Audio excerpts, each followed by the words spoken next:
ಹನ್ನೊಂದು ಗಂಟೆಗೆ ಬಂದಿರು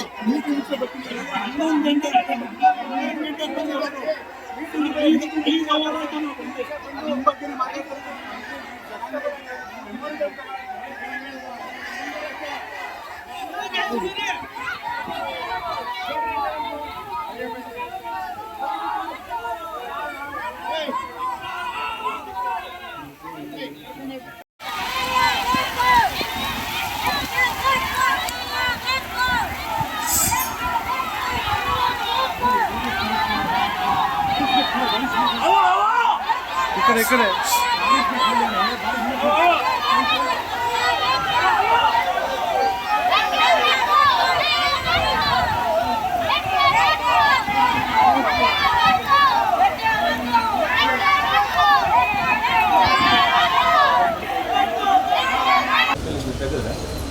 ರೈಲ್ವೆ ಪೊಲೀಸ್ನವರು ಅವರೇ ಗವರ್ಮೆಂಟ್ ಅಲ್ಲಿಟ್ಟು ಸೂಟ್ ಕೇಸ್ ಹಾಕಿರೋದು ಅದು ಪ್ರೂಫ್ ಸಿಗುತ್ತೆ.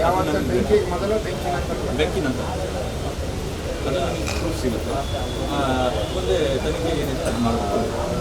ಮತ್ತು 2 ವರ್ಷದಿಂದನೂ ಇವರು ಇದೇ ಥರ ಮಾಡ್ತಿದ್ರು.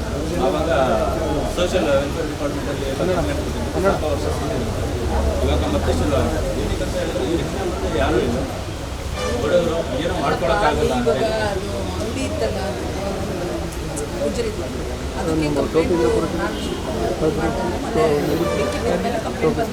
ಏನಂತ ರೆಸಿಡೆನ್ಷಿಯಲ್ ಏರಿಯಾದಲ್ಲಿ ಗುಜರಿ ಎಲ್ಲ ಮಾಡಬಾರ್ದು ಅದೇ ಆ ಥರ ಬಂದಿದೆ. ಅದಷ್ಟೇ ನಮಗೆ ಇದೇನಿದ್ರೆ ವೆರಿಫೈ ಮಾಡೋಣ.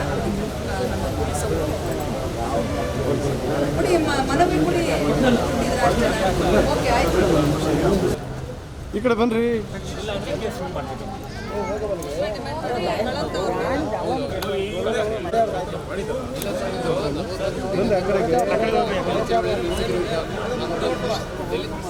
ಪ್ರಾಬ್ಲಮ್ ಮುಗಿಸಿದ್ರು ಪುನಃ 2 ವರ್ಷದ ಮೇಲೆ ಸೀಸಿ ತಗೊಂಡು ಸೀಸಿ ವ್ಯಾಪಾರ ಮಾಡ್ತಾರೆ. ಅದನ್ನ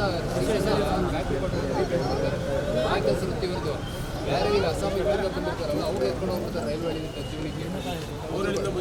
ಅವರು ಉತ್ತರ ಬರ್ತಾರೆ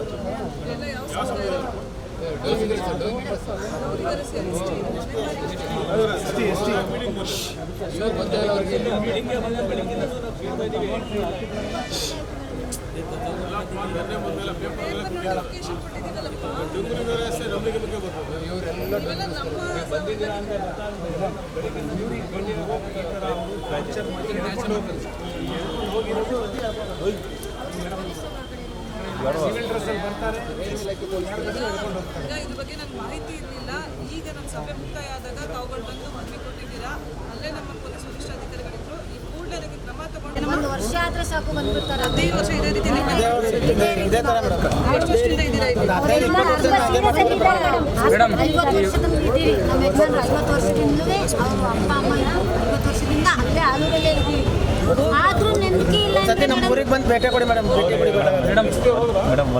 ಆದ್ರೂ ಪೊಲೀಸ್ ಅವರು ಇಲ್ಲ ಅಂದ್ರೆ ಹೆಂಗೆ 50 ವರ್ಷದಿಂದ ಅಲ್ಲೇ ಇದ್ದಾರೆ. ಒಂದು ಎಕ್ಸಾಂಪಲ್ ಲಾಸ್ಟ್ ಮೊನ್ನೆ ಏನು ಮಾಡಿದ್ದಾರೆ ಅವ್ರ ಸಸ್ಪೆಂಡ್ ಮಾಡಿ ಅವ್ರಿಗೆ ಸೆಂಟ್ರಲ್ ಗೌರ್ಮೆಂಟ್ ಅವರು ಸುಮ್ಮನೆ ಬಂದು ಬಡವರಿಗೆಲ್ಲ ಈ ತರ ತೊಂದರೆ ರೈಲ್ವೆ ಪೊಲೀಸ್ ಯಶವಂತಪುರನವರು ಮತ್ತೆ ಇಲ್ಲಿ ಹಾಸನದವರು ಸೇರ್ಕೊಂಡು ಪ್ರತಿ 2-3 ತಿಂಗಳಲ್ಲಿ ಒಂದ್ಸರಿ ಬರ್ತಾರೆ. ಪ್ರತಿ 2-3 ತಿಂಗಳಲ್ಲಿ ಒಂದ್ಸರಿ ಬರ್ತಾರೆ madam.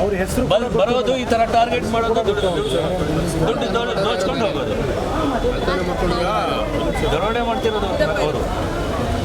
Yeshwanthpur Bengaluru police railway Hassan ಜಿಲ್ಲೆಗೆ ಬಂದು 3ನೇ ಆಗಿಟ್ಟಿದ್ದಾರೆ.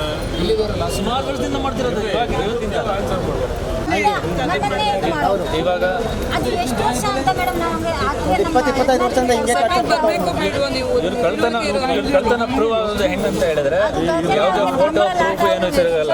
1-2 ತಿಂಗಳ ಹಿಂದೆ ನೀನು ಮಾಡಿದ್ದೆ ಅಂತ ಹೇಳಿ ಕರ್ಕೊಂಡು ಹೋಗೋದು ವಿದೌಟ್ ಎನಿ ತಗೊಂಡು ಹೊಡಿಯೋದು. ನಾನು ಇದು ತುಂಬಾ ಸೀರಿಯಸ್ ಆಗಿ ತಗೊಳ್ತೀನಿ. ಸಂಬಂಧಪಟ್ಟ ವಿಚಾರವಾಗಿ ಸಂಬಂಧಪಟ್ಟ ಅಧಿಕಾರಿಗಳ ಜೊತೆ ನಾನು ಚರ್ಚೆ ಮಾಡಿ ಈ ರೀತಿ ಇನ್ನೊಂದ್ಸರಿ ಅವ್ರ ಮೇಲೆ ದೌರ್ಜನ್ಯ ಆಗೋ ರೀತಿಯಲ್ಲಿ ಕ್ರಮ ತಗೊಳ್ಳಿಕ್ಕೆ ನಾನು ಪ್ರಾಮಾಣಿಕ ಪ್ರಯತ್ನ ಮಾಡಿ ಆಗ್ಬೋದಲ್ವಾ? ಮನೆ ಸುಟ್ಟಿರೋದು, ಮನೆ ಒಳಗಡೆ ಬೆಂಕಿ ಹಾಕೊಂಡು ನಡೀತಾ ಇದೆ. ಈ ವ್ಯವಸ್ಥೆಯಲ್ಲಿ ಏನು ಡುಂಗ್ರಿ ಗರಾಸಿಯ ಅಲೆಮಾರಿ ST ಸಮುದಾಯದ ಚಿಂದಿ ಆಯೋ ಅಂತ ಜನಾಂಗ, ಆ ಚಿಂದಿ ಆಯೋ ಅಂಥವರೆಲ್ಲ ಕಳ್ತನನೇ ಮಾಡ್ತಾರೆ ಅಂತ ಅವ್ರು ಮಾಡದೇ ಇರ್ತಕ್ಕಂಥ ಆಪಾದನೆಗಳನ್ನ ಅವ್ರ ಮೇಲೆ ಹೇರಿ ಅವರಿಂದ ಅವರ ಹೆಸರಿನಲ್ಲಿ ಈ ದೇಶಕ್ಕೆ, ಈ ರಾಜ್ಯಕ್ಕೆ ದ್ರೋಹ ಬಗೆಯುವಂಥ ಕೆಲಸವನ್ನು ಜವಾಬ್ದಾರಿಯುತ ಸ್ಥಾನದಲ್ಲಿರ್ತಕ್ಕಂಥ ಇಲಾಖೆಯ ಸಿಬ್ಬಂದಿಗಳು, ಅಧಿಕಾರಿಗಳು, ಪೊಲೀಸ್ ಡಿಪಾರ್ಟ್ಮೆಂಟ್ ಅವ್ರು ಮಾಡ್ತಾ ಇದ್ದಾರೆ ಅಂತ ಇವತ್ತು ನನಗೆ ಒಂದು ಕಂಪ್ಲೇಂಟ್ ಲೆಟರನ್ನು, ಮನವಿ ಪತ್ರವನ್ನು ನನಗೆ ಕೊಟ್ಟಿದ್ದಾರೆ. ಅದಕ್ಕೆ ಸೂಕ್ತವಾದ ಪರಿಶೀಲನೆ ಮಾಡಿ, ತನಿಖೆಯನ್ನು ಮಾಡಿ ಆಪಾದಿತರಿಗೆ ಕ್ರಮ ತಗೋಬೇಕು, ಅವರಿಗೆ ಶಿಕ್ಷೆ ಆಗಬೇಕು ಅನ್ನೋ ನಿಟ್ಟಿನಲ್ಲಿ ಇವತ್ತು ನಾನು ಸಂಬಂಧಪಟ್ಟ ಪೊಲೀಸ್ ವರಿಷ್ಠಾಧಿಕಾರಿಗಳಿಗೂ ಸಹ ನಾನು ತಿಳಿಸಿದ್ದೇನೆ. ಅದೇ ರೀತಿ ನಮ್ಮ ಜಿಲ್ಲಾಧಿಕಾರಿಗಳಿಗೂ ತಿಳಿಸಿದ್ದೇನೆ. ಈ ವಿಚಾರವಾಗಿ ನಮ್ಮ ರಾಜ್ಯದ ಗೃಹ ಸಚಿವರಾಗಿರ್ತಕ್ಕಂಥ ಡಾಕ್ಟರ್ G. ಪರಮೇಶ್ವರ್ ಅವ್ರ ಗಮನಕ್ಕೂ ತಗೊಂಡ್ಬಂದು ಸೂಕ್ತ ಕ್ರಮಕ್ಕಾಗಿ ಅವರಿಂದ ನಿರ್ದೇಶನವನ್ನು ಸಂಬಂಧಪಟ್ಟವ್ರಿಗೆ ಕೊಡಿಸ್ತೀನಿ. ಇಷ್ಟು ಭರವಸೆಯನ್ನು ಮಾತ್ರ ನಾನು ಕೊಡಲಿಕ್ಕೆ ಇಚ್ಛೆಪಡ್ತೇನೆ. ಖಂಡಿತವಾಗ್ಲೂ ಇದು ಭಾಳ ಸೀರಿಯಸ್ ಆದಂಥ ವಿಚಾರ. ನಮ್ಮ ಅಲೆಮಾರಿಗಳಿಗೆ ಹೇಳೋರು ಕೇಳೋರು ಯಾರೂ ಇಲ್ಲ, ಧ್ವನಿ ಇಲ್ದವರು ಅಂತ ಅಂದ್ಬಿಟ್ಟು ಅವ್ರ ಮೇಲೆ ಏನು ಕಳಂಕ ಇದೆ ಎಲ್ಲ ಆಪಾದನೆಗಳನ್ನು ಇವತ್ತು ಅವ್ರ ಮೇಲೆ ಹಾಕಿ ಅವ್ರನ್ನ ಬಲಿ ಮಾಡುವಂಥ ಕೆಲಸ ಪ್ರತಿಯೊಂದು ಜಿಲ್ಲೆಗಳಲ್ಲೂ ಈ ರೀತಿ ನಡೀತಾ ಇದೆ. ಆದರೆ ಇನ್ನು ಮುಂದೆ ಅದೆಲ್ಲ ಆಗಲಿಕ್ಕೆ ನಾನು ಬಿಡೋದಿಲ್ಲ.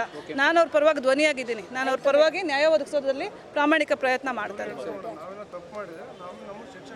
ನೋಡಿ, ಅವ್ರು ಪ್ರಾಮಾಣಿಕರಿದ್ದಾರೆ, ಧೈರ್ಯವಾಗಿ ಹೇಳ್ತಾ ಇದ್ದಾರೆ.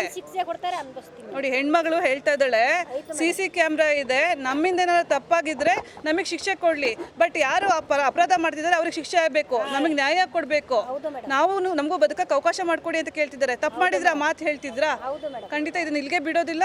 ನಾನು ಮುಂದಿನ ಕ್ರಮಕ್ಕೆ ನಾನು ಮಂತ್ರಿಗಳ ಹತ್ರ ಮಾತಾಡ್ತೇನೆ. ಇಷ್ಟೆಲ್ಲ ಅವಮಾನ ಆದ್ರೆ ಇನ್ನೇನ್ ಮಾಡ್ತಾರೆ? ಬದುಕಕ್ಕೆ ಬಿಡ್ತಾ ಇಲ್ವಲ್ಲ. ಬಟ್ ಅದು ಆ ಥರ ನಿರ್ಧಾರಗಳನ್ನ ತಗೋಬಾರ್ದು. ನಮ್ಮ ಗಮನಕ್ಕೆ ತಗೊಂಡು ಬಂದಿದ್ದೀರಾ, ಅದಕ್ಕೆ ನಾನು ಕ್ರಮ ತಗೊಳ್ಳಿಕ್ಕೆ ಮಾತಾಡ್ತೇನೆ.